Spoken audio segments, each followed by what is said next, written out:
پیش خدمت ہے میری تحریر کردہ کہانی کب پرانی۔ مجھے یقین ہے دنیا میں کوئی بھی ایک شخص ایسا نہ ہوگا جو اپنے کسی نہ کسی فیصلے پر پچھتایا نہ ہو۔ سچ تو یہ ہے کہ میں بھی اپنے وطن واپسی کے فیصلے پر نادم۔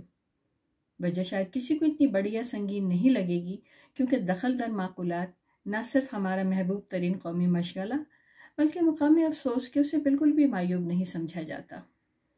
آپ لمبے عرصے تک مغرب میں رہ کر جہاں پر اعتماد اور خود انحصار ہو جاتے ہیں، وہیں آپ ذاتیات کے متعلق بہت زیادہ حساس بھی۔ میں جب 34 سال کی تھی تو میں نے اپنی جائے پیدائش کراچی کو الوداع کہا کہ مجھے جنم دینے والے ہی نہ رہے تھے۔ ان کی غیر موجودگی میں آسمان میرے لیے صفاق اور زمین سنگلاخ ہو گئی تھی۔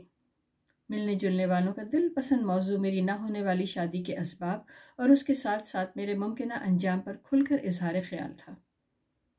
لوگوں کو احساس ہی نہیں تھا کہ ان کے مشورے و تبصرے میری ذات کے کیسے کیسے پرخچے اڑاتے تھے۔ ان کے زہریلے نوکیلے دل آزار جملے تھے اور رنگ رنگ کے ناقابل عمل مشورے۔ میں اچھے کردار و اتوار کی پڑھی لکھی باشعور لڑکی تھی، لامبے قد اور نقص سے درست بھی، مگر شادی کے بازار میں بن مول ٹھہری کہ میرے ہلکے پھلکے سراپے کے ساتھ جہیز کا بھاری تول نہ تھا۔ اس کمی کی پاداش مسترد ہونے کا یہ سلسلہ امی کی حیات تک چلا، یعنی میرے عمر عزیز کی 30 بہاروں تک۔ امی کے بعد ظاہر یہ درد سری کون پالتا کہ بھائی بہن سب اپنے اپنے مسئلے مسائل سے نبرد آزما تھے۔ بہنیں رشتہ لے بھی آتی تو بات جہیز پر آ کر رک جاتی۔ اصل مسئلہ یہ بھی تھا کہ میرے گھر والے اپنے مقرر کردہ معیار سے نیچے اترنے کو تیار نہیں تھے اور ساتھ ہی شادی برادری سے باہر نہ کرنے کی بیجا ضد بھی۔ سو یہ بیل منڈے چڑھ کے نہ دی۔ میں نے جامعہ کراچی سے ماسٹرز میں ڈگری حاصل کی تھی، پھر کچھ عرصہ نوکری کے ساتھ ساتھ نہ ہونے والی شادی کا بے سود انتظار بھی۔ والدین کے گزرنے کے بعد اپنے ہی گھر میں اجنبی کے ابس راجدھانی پر بھابھی کی حکمرانی۔ گرم جھلستے دن گزرتے گئے اور میں برابر باہر کی یونیورسٹیز میں اپنے داخلے کی درخواستیں بھیجتی رہی۔ لمبے اذیت ناک انتظار کے بعد بالآخر ایک دن ڈاک سے آنے والا خاکی لفافہ میرا نجات دہندہ بنا اور یوں میں یو کے آ گئی۔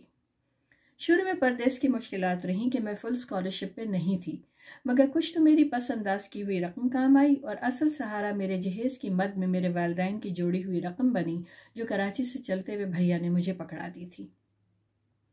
ابتدا میں تو لندن کی نمناک فضا اور کن من برستی بارش بڑی روانوی لگی، پھر جلد ہی مستقل کے اس جھڑی سے دل اوب گیا۔ یہاں کی ٹھنڈک مانو ہڈیوں میں بیٹھ جاتی تھی۔ میں ٹھہری کاہل بلی، سورج کی رسیہ اور شیدا۔ لندن دھن میں لپٹا ایک مسحور کن خیال لگتا یا پھر ایک دل فریب پینٹنگ۔ لندن کی پتلی پتلی گلیاں اور گڑیوں کے گھروندے جیسے مختصر گھر، تنگ کمرے اور نیچی چھتوں والے مکانات مجھ جیسے صحرا نشین کے لیے عجوبے روزگار تھے۔ پر جو بات آنکھوں کو شاداب رکھنے کا باعث تھی وہ یہ کہ ہر گھر کے آگے مختصر ہی صحیح مگر ایک ہرا بھرا مخملی قطع لازمی تھا۔ گھروں میں سڑکوں کے کنارے بے حساب و بے شمار انگلش روزز کی جھاڑیاں جو نظر و روح کو معطر اور مسحور کرتی۔ وہاں کے گھروں، خاص کر پرانے گھروں کا گہرے رنگ کا وال پیپر دم گھونٹنے اور آنکھوں میں خراشیں ڈالنے کی صلاحیت سے مالا مال تھا۔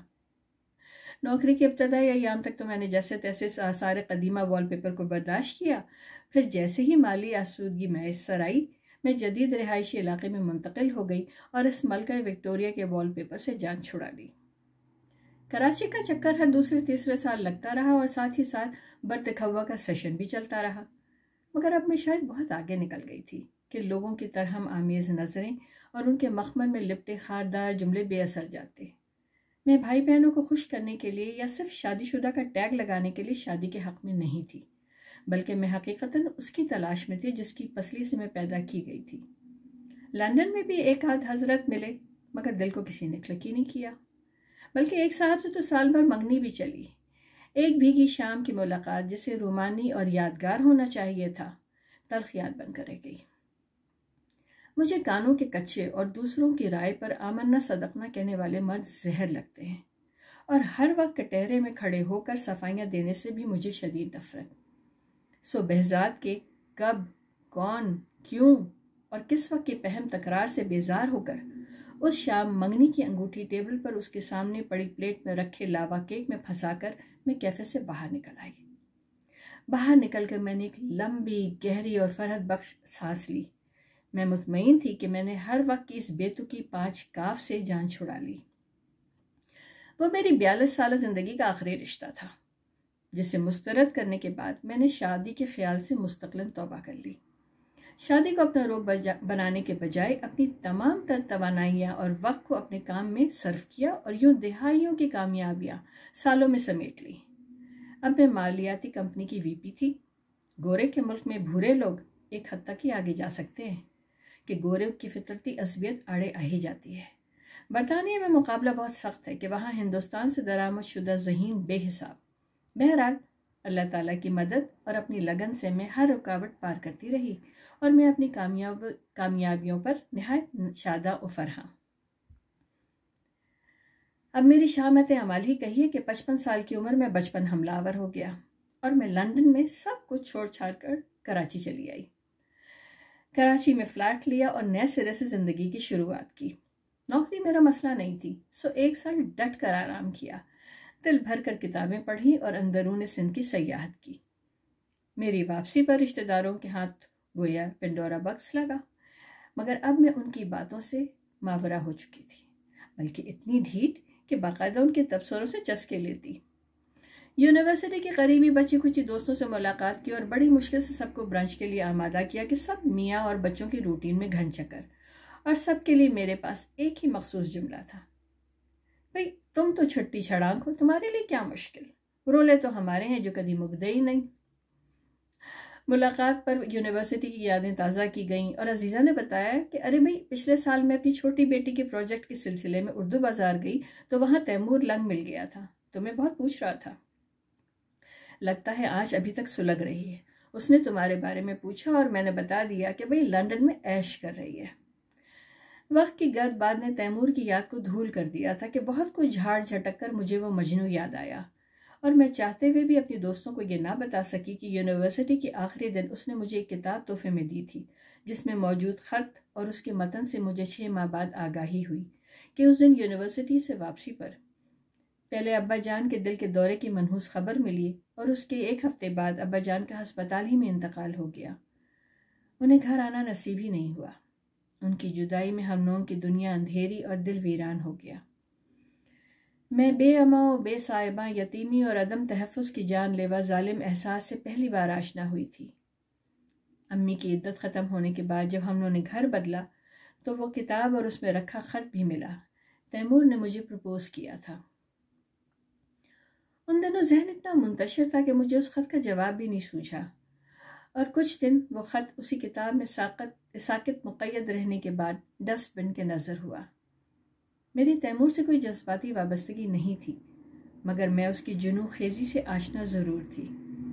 کم عمری کی اپنی معصومیت اور بیوقوفیاں ہوتی ہیں، سو میں بھی تیمور کی وارفتگی پہ ہنستی ہی رہی، کبھی اسے سیریس لیا ہی نہیں۔ دوستوں کے ساتھ برنچ بہت خوشگوار رہا، پر مجھے یہ بھی معلوم تھا کہ اب یہ محفل دوبارہ نہیں سجنے والی، کہ سب دوستیں پابندیوں اور ذمہ داریوں کی جکڑ بندیوں میں محصور، اور میں ان کی زندگیوں میں اپنی وجہ سے کوئی ہلچل یا ان کی روٹین کو تلپٹ کرنا نہیں چاہتی تھی۔ اس دن یادوں کو ریوائنڈ کرتے ہوئے ہنستے ہنستے آنکھوں میں آنسو بھی آئے اور دل نے درد کی ٹیس بھی محسوس کی۔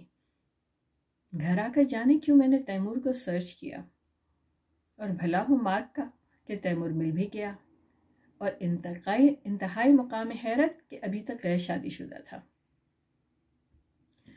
کراچی آ کر 1 سال تک تو میں نے گزشتہ برسوں کی تھکن اتاری، اور بھلا ہو کووڈ کا کہ سوشل گیدرنگ بھی کم تھی، سو ملنے ملانے کے درد سری بھی نہیں۔ سال کے آخر میں جب کراچی گلابی سردی کی شال میں ملوف تھا تو 2 برس کے طویل وقفے کے بعد کراچی ایکسپو سینٹر میں بک فیئر کی چہک و دھوم تھی۔ میں تمام دن صبح ہی کے وقت وہاں جاتی رہی کہ شام میں وہاں کا رش ناقابل برداشت تھا۔ لوگوں کا ذوق و شوق دیدنی گویا ایک خلقت وہاں امنڈ آئی تھی۔ جانے کیوں مجھے گمان سا ہے کہ وہاں میں نے سٹی سینٹر کے سٹال پہ تیمور کو دیکھا تھا۔ نئے سال کے ابتدائی دنوں میں میرے سب سے چھوٹے اور دلارے بھانجے احمد کی شادی کے ہنگامے جاگ اٹھے، اور کووڈ کی پابندیوں کے باوجود شادی کی گہما گہمی عروج پر تھی۔ شادی کے دن میں قدرے تاخیر سے ہال پہنچی کہ میرے ذمہ داریوں میں باجی کے گھر کو لاک کرنا بھی شامل تھا،